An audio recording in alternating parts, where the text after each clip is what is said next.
হাঙ্গেরে বাংলার Luther king তো মেলা প্ল্যান আনিছে। I have a plan. প্ল্যানগুলো কি কিসিমে সেগুলো তো দেখিচ্ছেন। এটা করে জয় বাংলা করে দেওয়া হইতেছে। ফরিদপুরে গেছে, উঠে গিয়ে প্ল্যানের কথা করছে। মানে ফরিদপুরের জন্য প্ল্যান আনিছে, শুনে নাকি? প্রিয় ভাই বোনেরা, এই ফরিদপুরের চর অঞ্চলগুলো ধরে চল অঞ্চলগুলো নিয়ে প্রচুর পরিমাণের সোয়াবিন চাষ হয় না? হ্যাঁ, সোয়াবিন চাষ হয় কি? হ্যাঁ না না হয় না? এখানে সোয়াবিন চাষ হয় না, কম হয়। কম হয় কেন? ভুট্টা হয়, ভুট্টা চাষ হয়, রাইট? হ্যাঁ, ভুট্টা চাষ হয়।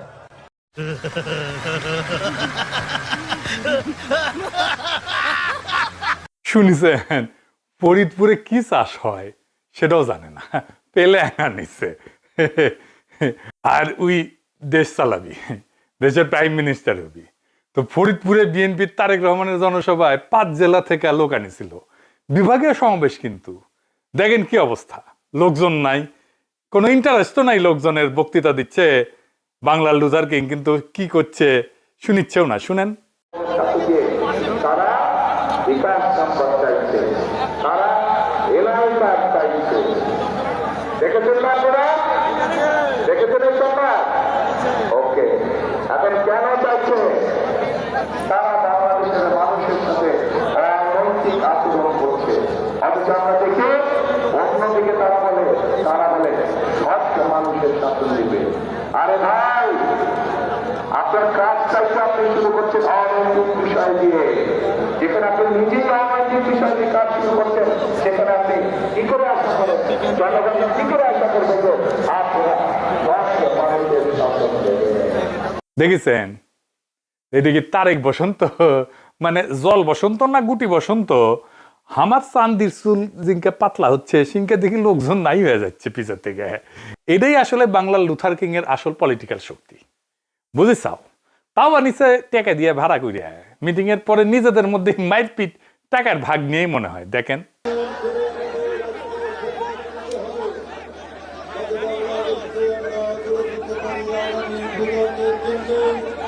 এই দল নাকি বাংলাদেশকে স্থিতিশীল করবে। বাংলাদেশের সাম্প্রতিক সহিংসতার 92% সাথে যুক্ত বিএনপি। টিআইবির গবেষণা আসছে। আর তারেক রহমান বলে যে নির্বাচনে জিতে বাংলাদেশে স্থিতিশীলতা আনবে। তারেক রহমানের চাকর বাকরেরা আমার পোস্টে এসে কমেন্ট বক্সে বলে আমার জন্য নাকি দেশে শান্তি আসতেছে না, দেশকে অশান্ত করাই নাকি আমি সহ আরো কয়েকজনের মিশন। এদের হাতে ক্ষমতা তুলে দিতে চান যারা ক্ষমতার বাইরে থাকার সময় দেশকে এইভাবে জাহান্নাম বানায় ফেলিছে। তারেক রহমান জিতে যাচ্ছে, যা করছে সেটি ধরা গেছে উল্টাপাল্টা কথা কইয়া। আমি আর সবগুলা ধরলাম না, আরো কি কি করেছে জানেন? চট্টগ্রামে যাইয়া কইছে চট্টগ্রাম বাণিজ্যিক রাজধানী বাস্তবায়ন করবে। শুনেন।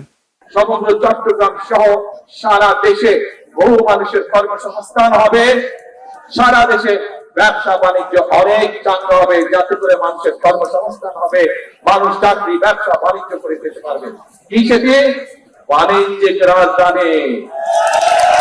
2003 সালে চট্টগ্রামকে বাণিজ্যিক রাজধানী স্বীকৃতি দেওয়া হয় এবং 2017 সালে চট্টগ্রামকে বাংলাদেশের বাণিজ্যিক রাজধানী ঘোষণা করা হয়। মানে খালেদা জিয়া এইটাকে বাণিজ্যিক রাজধানী স্বীকৃতি দিছিল, আর হাসিনা বাণিজ্যিক রাজধানী ঘোষণা দিছিল। কুমিল্লার জিয়া কইছে যে কুমিল্লাতে ইপিজেড করা হবে আস্তে আস্তে। শুনেন। কুমিল্লায় এই ইপিজেড আস্তে আস্তে একটা একটা করে ইপিজেড আমরা কুমিল্লাতেও করতে চাই। কুমিল্লাতে ইপিজেড আছে 2001 সাল থেকে। তারপরে রংপুরে যে কইছে তিস্তা ব্যারেজের স্বপ্ন, সেখানে নাকি তারা হাত দেবে আর কি। তিস্তা ব্যারেজ প্রকল্পের কাজ ইনশাল্লাহ 12 তারিখে নির্বাচনের পরে 13 তারিখে বিএনপি ইনশাল্লাহ সরকার গঠন করলে এই এলাকার মানুষের জন্য যে তিস্তা ব্যারেজের স্বপ্ন, আমরা সেটি পূরণের কাজে যথাসম্ভব দ্রুত হাত দিব ইনশাল্লাহ। তিস্তা ব্যারেজ উনার বাবা জিয়া 1979 সালে ভিত্তিপ্রস্তর স্থাপন করে, এরশাদ উদ্বোধন করে। সেটা তারেক রহমান আবার বানাবে তিস্তা ব্যারেজ। মির্জা ফখরুল কইছে জামাতে ইসলামী দেশ থেকে পিছায় নিয়ে যাইতে চায়। জামাতে ইসলাম এই দেশটাকে আফগানিস্তানে পরিণত করতে চায়, পিছন দিকে নিয়ে যেতে চায়।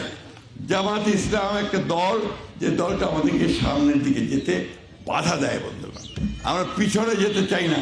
তারেক রহমান তো নিজেই পিছায় নিয়ে যেতে চায় দেশকে। সে 1979 সালে নিয়ে যেতে চায়, যখন তিস্তা ব্যারেজ হয় নাই, যখন চট্টগ্রাম বাণিজ্যিক রাজধানী হয় নাই, কুমিল্লায় ইপিজেড হয় নাই। তো এই তারেক রহমান বাংলাদেশের পিএম হবি? এগুলো তো পেলার নাই, এগুলো হলো মূলা। এর মধ্যে কিছু মূলা আগেই পৌঁছে গেছে। তারেক রহমানের আসলে কোনো প্ল্যান নাই, আছে উর্বর মূলা ক্ষেত। সেই ক্ষেত চাষ করে তারেক রহমানের চাকর বাকরেরা, সার দেয় বিএনপির নয়া ভাতার ভারত। হাসিনার আওয়ামী লীগ যেমন কইছিল যে নির্বাচনে জিতলে 10 টাকার চাল খাওয়াবে, আর বিএনপি বলে নির্বাচনে জিতলে 2,500 টাকার বাজারের পয়সা দিবে। দেখেন কত হাস্যকর এই প্ল্যান।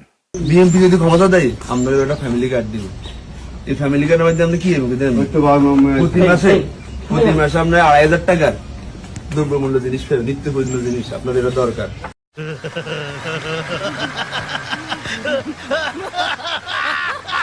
এটা যে প্রকাশ্যে ভোটারদেরকে ঘুষ দেওয়া, সেটা আমাদের বাংলার লুথার কিংকে কে বোঝানোর মতো কেউ নাই বিএনপিতে? নাকি এটার অর্থ লোপাট করার অভিনব কৌশল এটা বিএনপির?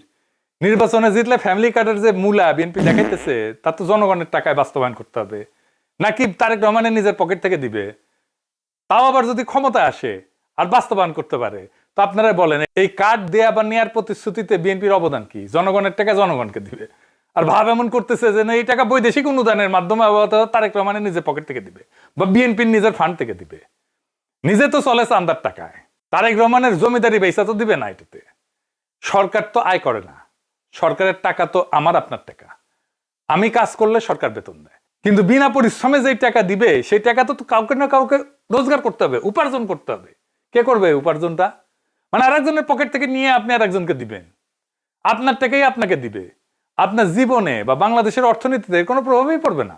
আমি আগেও বলছি, আবারও বলতেছি, বিএনপি ফ্যামিলি কার্ড নিয়ে কিছুই করতে পারবে না। এটা বাস্তবায়নের টাকা বিএনপি জোগাড় করতে পারবে না।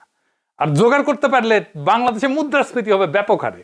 আর তখন 6 মাস পরে এসে বিএনপি বলবে আওয়ামী লীগ আর অন্তর্বর্তী সরকার সব টাকা নিয়ে গেছে, তাই বিএনপি এটা বাস্তবায়ন করতে পারতেছে না। সর্দির বডিগার্ড যেমন 1972 এসে বলছিল কিচ্ছু নাই, ফেরাউনের দল সব শেষ করে দিয়ে গেছে।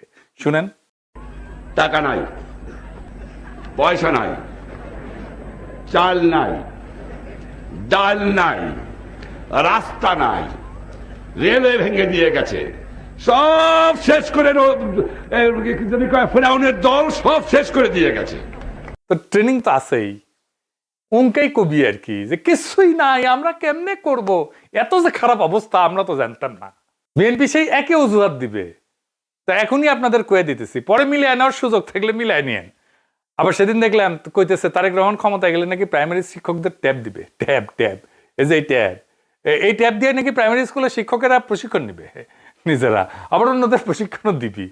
আমি এ কথা শুনে হাসুম না কান্দুম, এটা মাথায় আসে না। আমরা একটি নতুন বিষয় ইন্ট্রোডিউস করতে চাচ্ছি, সেটি হচ্ছে ওয়ান টিচার ওয়ান ট্যাব। আমরা এই টিচারদের কাছে ছোট ট্যাব বা কম্পিউটার পৌঁছে দিতে চাচ্ছি। প্রথমে আমরা যদি এই সকল টিচারকে ঢাকা শহরে বা বিভাগীয় শহরে নিয়ে এসে ট্রেনিং দেই, তাহলে দেখা যাবে যে অনেক খরচ হবে রাষ্ট্রের, সময়ও নষ্ট হবে। সেই জন্য আমরা এই ট্যাবটা পৌঁছে দিতে চাচ্ছি। আমরা শিক্ষকদের কাছে পৌঁছে দিব এবং তাদের কিভাবে এটি পরিচালনা করবেন, তারা কিভাবে এটি চালাবেন, তারা জেলায় জেলায় আমরা তাদেরকে সেটি শিখাবো। তারপরে তারা তাদের উপজেলা, ইউনিয়ন, গ্রামে ছড়িয়ে ছিটে পারবেন। শিক্ষকদের ট্যাব দিয়ে কি শিক্ষার মানের উন্নয়ন আদৌ সম্ভব? না, সম্ভব না। এটা ধান্দা। এটা পশ্চিমা দুনিয়ায় বলে ডিস্টেন্স লার্নিং বা দূর শিক্ষণ পদ্ধতি, যা সাধারণত শিক্ষার বিকল্প পদ্ধতি হিসেবে ব্যবহৃত হয়। ট্যাবের মাধ্যমে শিক্ষা কার্যক্রম পরিচালনা করাটা জনপ্রিয় ছিল কোভিডের সময়, যখন আমরা সামাজিক দূরত্ব বজায় রাখতাম, একজনের সাথে একজন দেখা করতাম না, কথা কইতাম না, স্কুলে কলেজে যাইতাম না, অফিসে যাইতাম না, ওই সময়কার কথা।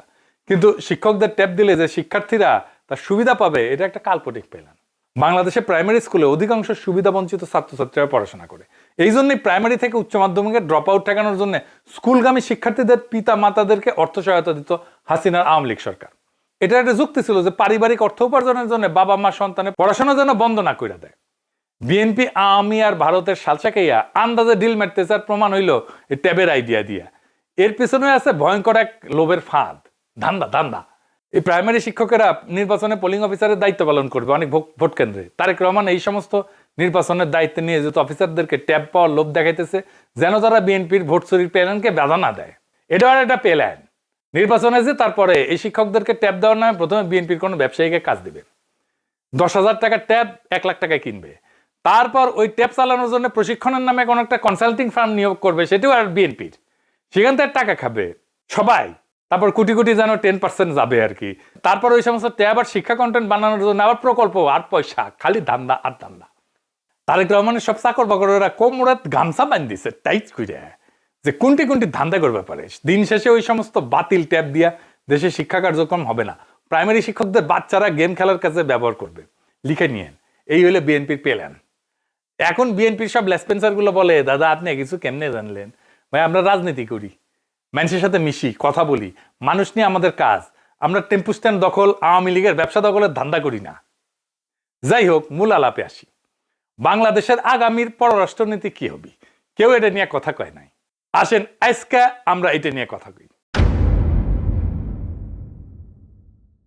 বিএনপি পররাষ্ট্রনীতি নিয়ে প্ল্যান কি কইছে? কয় নাই। কারণ কি জানেন? কারণ প্ল্যান তো আগেই সবাই জানে। আওয়ামী লীগের জন্য যে পররাষ্ট্রনীতি ছিল সেটাই বিএনপির প্ল্যান, বিএনপির জন্য সে একই পররাষ্ট্রনীতি। এই জন্যই বিএনপি কোনো পররাষ্ট্রনীতি নিয়ে কথা করছে না। যেখানে জুলাই বর্ষা বিপ্লবের অন্যতম লক্ষ্য ছিল ভারতের আধিপত্যবাদের অবসান, সেখানে বিএনপির মোটা মাথার বুদ্ধিজীবীরা একটা বাস্তবসম্মত পররাষ্ট্রনীতি বানাইতে পারছে না। একটা দেশের সরকারকে মোটা দাগে 2টা বিষয় নিয়ে কাজ করতে হয়, আভ্যন্তরীণ আর বাহ্যিক। অন্য কথায় দেশ পরিচালনা করা আর দেশের সার্বভৌমত্ব রক্ষা করা। দেশের অভ্যন্তরের কাজ নিয়ে বিএনপির অনেক প্ল্যান আমরা জয় বাংলা করিয়া দিছি তো, তাই না? যেহেতু বিএনপি পররাষ্ট্রনীতি নিয়ে কথা বলার ইন্টেলেকচুয়াল যোগ্যতা নাই, তাই সেটা নিয়ে সমালোচনা করারও কিছু নাই।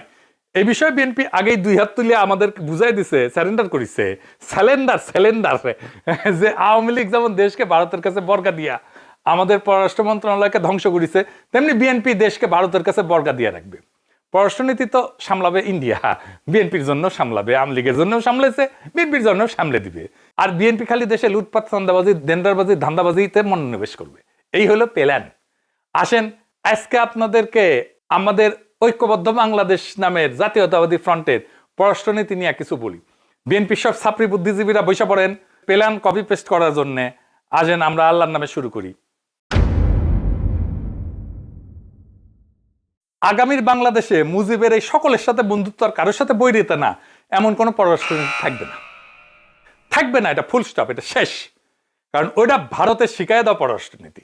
আমাদের পররাষ্ট্রনীতি হবে ইনসাফের কূটনীতি, আজাদের বাংলাদেশ। চলেন খোলসা কইরা বলি।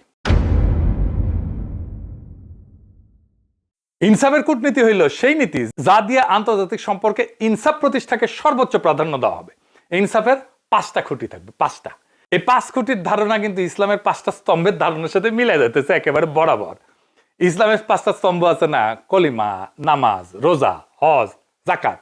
আর আমাদের ইনসাফের কূটনীতির 5টা স্তম্ভ হইল: 1 নাম্বার ন্যায্যতা এবং প্রাপ্যতা, 2 নাম্বার পারস্পরিক স্বার্থ ও সম্মান, 3 নাম্বার আন্তর্জাতিক আইনের প্রতি শ্রদ্ধা এবং বিশ্ব শান্তি বিনির্মাণ, 4 নাম্বার অর্থনৈতিক এবং বাণিজ্যিক স্বাধীনতা, 5 নাম্বার প্রবাসীর অধিকার এবং কল্যাণ।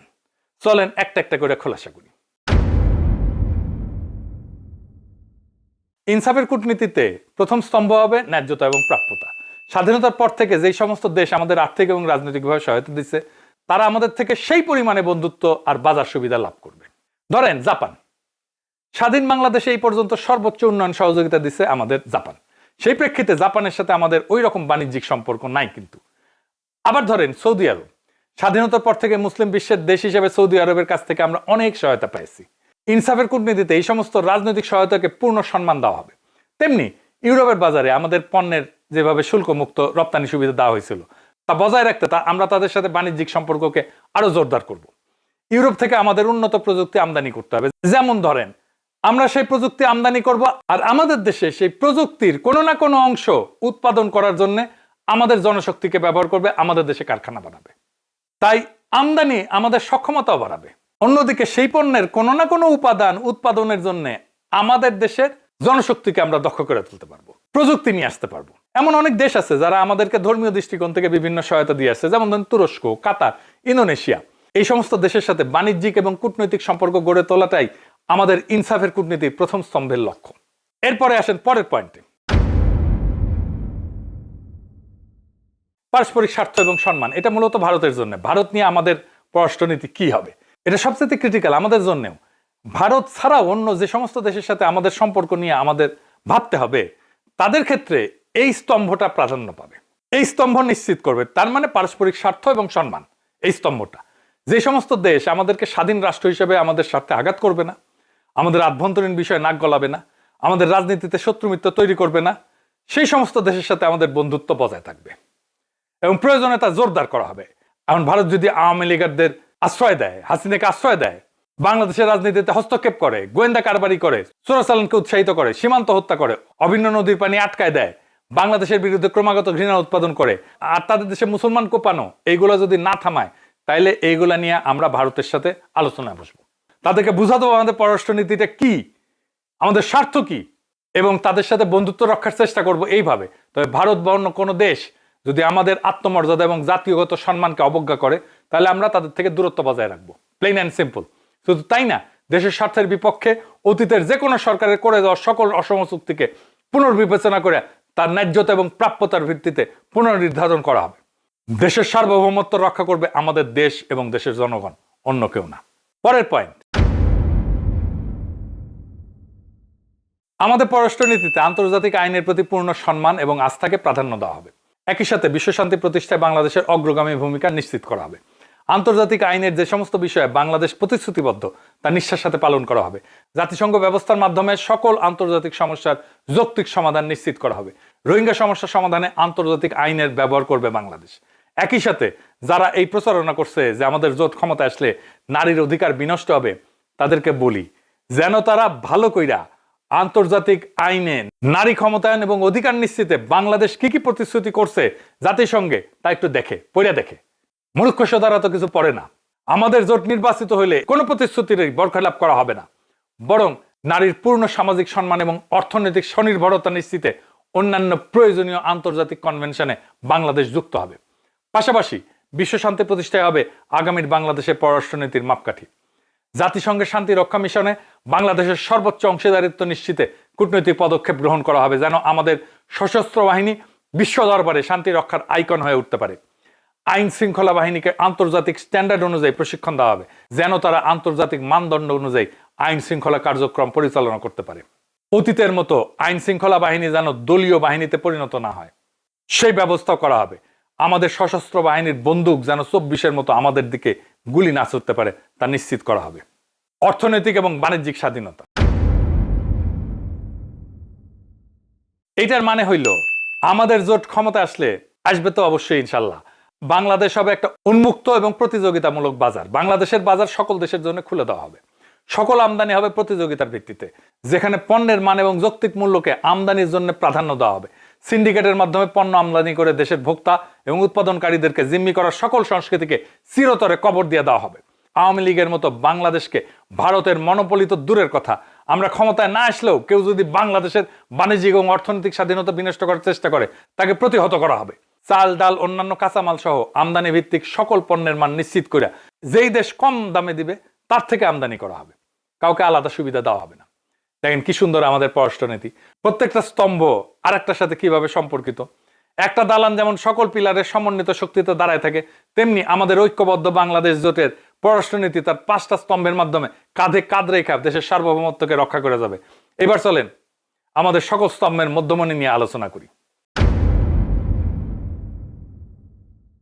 প্রবাসীদের অধিকার এবং সুরক্ষা নিয়ে আমাদের লুথার কিং এর কোনো প্ল্যান নাই, আছে মহা হেডমেলা ভয়ান। প্রবাসীদের নিয়ে নাকি তার চিন্তার শেষ নাই। তিনি নাকি এত বছর প্রবাসী থেকে তাদের সব সমস্যার কথা জানেন এবং বুঝেন। ওরে বাবার রে, সর্বজ্ঞ আর কি, ওইটা নাকি তিনি দেখবেন। আপনারা বলেন আজ পর্যন্ত কোনোদিন কারো মুখে শুনেছেন আপনারা যে প্রবাসীদের নিয়ে বিএনপির কোনো প্ল্যান বা কিছু আছে? নাই। কারণ তারা প্রবাসে থাকছে আর কমিটি বাণিজ্য করেছে আর বৈশা বৈশা টাকা কামাইছে। যখন ছাত্রছাত্রীরা হাসিনাকে খেদাইছে, তারপর সবাই টুপ করে দেশে ফিরে আসছে, হাসিনার মতো চট করে ঢুকে গেছে আর ক্ষমতা বসার স্বপ্ন দেখতেছে। কি আর কমো, বিএনপির কাছে প্রবাসী মানে হইল টাকা আয়ের মেশিন। বিএনপি বিদেশ ফেরত কয়জন নেতা দেখাইতে পারবেন প্রমাণ সহ যে তাদের বিদেশে অবস্থানকালীন সময়ে তিনারা রেমিটেন্স পাঠাইছেন বাংলাদেশে? পারবেন না, চ্যালেঞ্জ দিলাম। তাহলে তারা চলছেন কেমনে, খাইছেন কি? হয় তারা দেশ থেকে রেমিটেন্স নিছেন, অথবা বিদেশে কমিটি বাণিজ্য করে ধান্দা করছেন। আওয়ামী লীগ তো বিদেশে টাকা নিয়ে গেছে, আপনারা তো 1/11-এর সময় ধরা খাইয়া যৌথ বাহিনীর হাতে ডলা খাইছেন। আপনাদের 17 বছর আপনারা শুধু প্রবাসীদের থেকে লুটপাট করে রেখেছেন, এটা সবাই জানে। তাই এখন প্রবাসীদের জন্য কি করবেন তা আপনাদের মাথায় আসে না। আপনাকে অবৈধ অভিবাসন ঠেকাইতে পারবেন না, কারণ আপনাদের দলের লোকেরাই আদম পাচারের সাথে যুক্ত, এখনো আছে, পরেও থাকবে। আপনারা কি ইউরোপ প্রবাসীদের প্রত্যাবাসন ঠেকাইতে পারবেন না, কারণ আপনাদের এটাই জানা নাই যে ইউরোপের প্রবাসীদের ফেরত পাঠানোর জন্য হাসিনা যে সমস্ত চুক্তি করে গেছিল তা কিভাবে শিথিল করা যায়। কি ভাবিছেন কয়া দেব কমু না? এইখানেই আমাদের কারিশমা কাপুর। আরে না এডিটর সাহেব, এই কারিশমা কাপুর না, কারিশমা। যাই হোক, এই আমাদের কারিশমা দেশের মানুষ দেখবে। সব কইলে তো আবার আপনাদের বুদ্ধিজীবী ভালসুন গুলা প্ল্যান কপি করতে লেগে যাবে। আপনারা কি প্রবাসীদের সমস্যা সম্পর্কে জানেন কি পরিমাণে প্রবাসী পাসপোর্ট নিয়ে সমস্যা ভুগতেছে? জানেন জাতীয় পরিচয়পত্র না থাকার জন্য কিভাবে প্রবাসীদের সম্পদ দেশে লুটপাট হইতেছে? জানেন, কিন্তু কিছু করবেন না, কারণ এইগুলা বন্ধের ঘোষণা দিলে তো আপনাদের প্রবাসী লোকেরা কি লুটপাট করবে আর কি খাবে। পারলে ঘোষণা দেন কোনো অবৈধ অভিবাসন হবে না, কোনো প্রবাসী বিচারবিহীন প্রত্যাবর্ষিত হবে না, কোনো প্রবাসীর দেশের সম্পদ বেদখল হবে না। দেখি কত হ্যাডম আপনাদের, আর কত বোঝেন আপনারা প্রবাসীদের সমস্যা। আমাদের জোট ক্ষমতা আসলে প্রবাসীদের সমস্যা সমাধানে একটা 360 ডিগ্রি সমাধান করা হবে, মানে চারিদিক থেকে সমাধান করা হবে। অবৈধভাবে প্রবাসীরা বিদেশে না গেলে তাদের জোর করে ফেরত পাঠানোর কিছু নাই। আর দূতাবাসগুলোতে লোকবল বৃদ্ধি করলে প্রবাসীদের সকল নাগরিক সুবিধা দেওয়া সম্ভব, আমরা সেই কাজ করব। তখন জাতীয় পরিচয়পত্র না থাকায় কোনো প্রবাসী স্থাবর সম্পদ বেদখল হওয়ার সম্ভাবনা থাকবে না, কমে যাবে। সাথে সঠিক আইনের প্রয়োগ আর প্রবাসী কল্যাণ নীতিমালাকে বাস্তবসম্মতভাবে ঢেলে সাজাইলে এই সমস্যা অনেক কমে যাবে এবং 4-5 বছরে তা একেবারে শূন্যের কোঠায় নেমে আসবে। তবে এই জন্যে কিছু প্রশাসনিক সংস্কার করতে হবে আমাদেরকে। পররাষ্ট্র মন্ত্রণালয়কে ঢেলে সাজাইতে হবে, সাথে অন্যান্য কিছু মন্ত্রণালয়ের সাথে কাজের সমন্বয় নিশ্চিত করতে হবে। আসেন দেখি সেইগুলা কি কি। যে 5টা স্তম্ভের কথা বলা হয়েছে না, তা বাস্তবায়নের কেন্দ্রে থাকবে পররাষ্ট্র মন্ত্রণালয়। অন্যান্য সম্পর্কিত মন্ত্রণালয়গুলা পররাষ্ট্র মন্ত্রণালয়ের নেতৃত্বে কাজগুলো বাস্তবায়ন করবে। আমাদের জোট ক্ষমতায় আসলে বৈদেশিক কর্মসংস্থান মন্ত্রণালয়, বাণিজ্য মন্ত্রণালয় এবং অর্থনৈতিক সম্পর্ক বিভাগের যে সমস্ত কাজে বিদেশের সাথে যোগাযোগ আবশ্যক, সেই সমস্ত কাজে পররাষ্ট্র মন্ত্রণালয়ের নেতৃত্বে সমন্বয় কমিটির মাধ্যমে সম্পাদন করা হবে। এই সমন্বয় কমিটির দায়িত্বে থাকবে সংসদীয় স্থায়ী কমিটি এবং সিভিল সোসাইটির সদস্যবৃন্দ, যারা ব্যুরোক্রেসিকে জনবদ্ধ পরামর্শ দেবে এবং আন্তঃ মন্ত্রণালয় সম্পর্ক নিশ্চিত করবে। আমাদের সার্বভৌমত্ব নির্ভর করে 2টা মন্ত্রণালয়ের উপরে, প্রতিরক্ষা আর পররাষ্ট্র। আমাদের সৈনিক আর ডিপ্লোম্যাটরা একই ধরনের কাজ করে, একদল করে অস্ত্র ছাড়া, আরেক দল করে অস্ত্র নিয়া। ইন্ডিয়া এই 2 প্রতিষ্ঠানে মাজা ভেঙে দিছে। আমরা জানি আর্মিকে কিভাবে বিডিআর বিদ্রোহ দিয়ে ধ্বংস করেছে, কিন্তু পররাষ্ট্র মন্ত্রণালয় কেমনে ধ্বংস করেছে সেটা আমরা জানি না। ভারতের নীল নকশায় সেনাবাহিনীর মতো যেভাবে পররাষ্ট্র মন্ত্রণালয়কে ক্রমেই একটা দুর্বল মন্ত্রণালয়ে পরিণত করা হয়েছে, সে অচল অবস্থা দূর করা হবে। আমাদের জোট ক্ষমতায় আসলে পররাষ্ট্র মন্ত্রণালয়ের জনবল আগামী 2 বছরে বর্তমানে 400 থেকে 600-তে উন্নত করা হবে, যা আগামী 10 বছরে 1000-এ উন্নত করা হবে। আমাদের মোট ডিপ্লোমেট কত জানেন? 18 কোটি জনবলের দেশে। এই যে 400 কইলাম না, 400 কূটনীতিক, এটা ভাবা যায়। 2 কোটি প্রবাসীর বিপরীতে মাত্র 200 জন কূটনীতিক বিদেশে কাজ করে, এটা অবাস্তব। তাই এই জনবল বৃদ্ধির কোনো বিকল্প নাই। আমাদের জোট ক্ষমতায় আসলে কূটনৈতিক পেশাদারিত্বকে সর্বোচ্চ প্রাধান্য দেওয়া হবে এবং যোগ্যতার ভিত্তিতে নিয়োগ এবং পদায়ন নিশ্চিত করা হবে। অযোগ্য কূটনীতিক নিয়োগ দেওয়া হলে দেশের সার্বভৌমত্ব বিপন্ন হয়। এই চিন্তাকে মাথায় রেখে বিদেশের দূতাবাসগুলোতে 80% পেশাদার কূটনীতিক এবং 20% অন্যান্য পেশা থেকে নিয়োজিত কর্মকর্তা দিয়ে পরিচালনা করা হবে। এখন নাকি দূতাবাসে এক অফিসার পররাষ্ট্র মন্ত্রণালয়ে রিপোর্ট করে, একজন করে বাণিজ্য মন্ত্রণালয়, একজন করে প্রবাসী কল্যাণ মন্ত্রণালয়, আবার একজন করে প্রতিরক্ষা মন্ত্রণালয়। এরা আবার যার জন্য বাজেট বরাদ্দ নিয়ে আসে, বাজেট বরাদ্দ করে, আবার সেই বাজেটে পরিচালনা করে তারা। আবার বিদেশের দূতাবাস চালায় পররাষ্ট্র মন্ত্রণালয়, বাজেট দেয় অর্থ মন্ত্রণালয়। এটা কোনো সিস্টেম? কার মারে ধুলায় অন্ধকার, এমন একটা অবস্থা করে রাখছে যেন কেউ কাজ করতে না পারে। একটা দেশের দূতাবাসে কেন অন্য মন্ত্রণালয়ের বাজেট থাকবে? কেন এত জায়গায় রিপোর্ট করতে হবে? বাংলা একটা প্রবাদ আছে না, অধিক সন্ন্যাসীতে গাজন নষ্ট। এইভাবে আমাদের দূতাবাসগুলোকে নষ্ট করা হয়েছে। এই অচল অবস্থা দূর করা হবে। দূতাবাসে একটাই প্রশাসন থাকবে, একটাই বাজেট থাকবে। সকল অফিসারের পদায়ন এবং নিয়োগ দেবে পররাষ্ট্র মন্ত্রণালয়, নিয়োগের সুপারিশ করবে অন্য মন্ত্রণালয়। এই সুপারিশপ্রাপ্ত অফিসাররা দূতাবাসে কাজের জন্য বাধ্যতামূলক 3 মাসের কূটনৈতিক প্রশিক্ষণ পাবে। এই প্রশিক্ষণে পাস দিলেই পদায়ন করা হবে পররাষ্ট্র মন্ত্রণালয়ের মাধ্যমে। এইভাবে ঐক্যবদ্ধ বাংলাদেশ জোট ক্ষমতায় আসলে আমরা দক্ষ জনবল দিয়ে বিদেশের দূতাবাসগুলোকে দক্ষ করে তুলব। আমাদের দূতাবাস পরিচালনার স্লোগান হবে, আমার দেশ, আমার দূতাবাস, আমরাই বাংলাদেশ। যারা দূতাবাসে গোষ্ঠী স্বার্থের প্রতিষ্ঠা করতে চাইবে, ওরাই স্বৈরাচার, ওরাই দোসর, ওরাই স্বাধীনতা বিরোধী, ওরাই বিপ্লব বিরোধী। আর কি কি করা হবে? ঐক্যবদ্ধ বাংলাদেশ ক্ষমতা আসলে এই 5 স্তম্ভের ভিত্তিতে আগামী 2 বছরে দেশের দূতাবাসের সংখ্যা 82 থেকে 100-র উপরে নিয়ে যাওয়া হবে। কমপক্ষে 100টা করা তো হবেই। নতুন দূতাবাস উদ্বোধনের ক্ষেত্রে প্রবাসী সংখ্যা, ভূরাজনৈতিক গুরুত্ব, অর্থনৈতিক সম্পর্ককে গুরুত্ব দেওয়া হবে। যেমন ধরেন নরওয়ে আর ফিনল্যান্ড আমাদের উন্নয়ন সহযোগী দেশ, এই দেশগুলোতে অনেক দক্ষ প্রবাসী কাজ করে, কিন্তু এই দেশের সেবা নিতে যাইতে হয় সুইডেন, সত্যি অমানবিক, এত দূর যাইতে হয়। আবার ধরেন হাঙ্গেরি, আলবেনিয়া, বসনিয়া, এরা পূর্ব ইউরোপের ভূরাজনীতিতে গুরুত্বপূর্ণ দেশ, এই সমস্ত দেশের দূতাবাস খোলা হবে। মধ্য এশিয়া বাংলাদেশের একমাত্র দূতাবাস হচ্ছে উজবেকিস্তানে। আগামী বিশ্ব রাজনীতিতে মধ্য এশিয়ার গুরুত্ব বিবেচনায় আজারবাইজান, কাজাখস্তান দূতাবাস খোলা হবে। এরা মুসলিম দেশ এবং অর্থনৈতিকভাবে শক্তিশালী। বাল্টিক দেশ আছে যেমন এস্তোনিয়া, লাতাভিয়া, লিথুনিয়া, এর যে কোনো একটা দেশে দূতাবাস খোলা হবে। মধ্য আমেরিকার জন্য বাণিজ্যিকভাবে গুরুত্বপূর্ণ দেশ হচ্ছে পানামা, এবং রাজনৈতিকভাবে গুরুত্বপূর্ণ দেশ কিউবাতে দূতাবাস খোলা হবে। কিউবা কিন্তু খুব চমৎকার ডেস্টিনেশন, এমনকি হেলথ ট্যুরিজমের জন্য।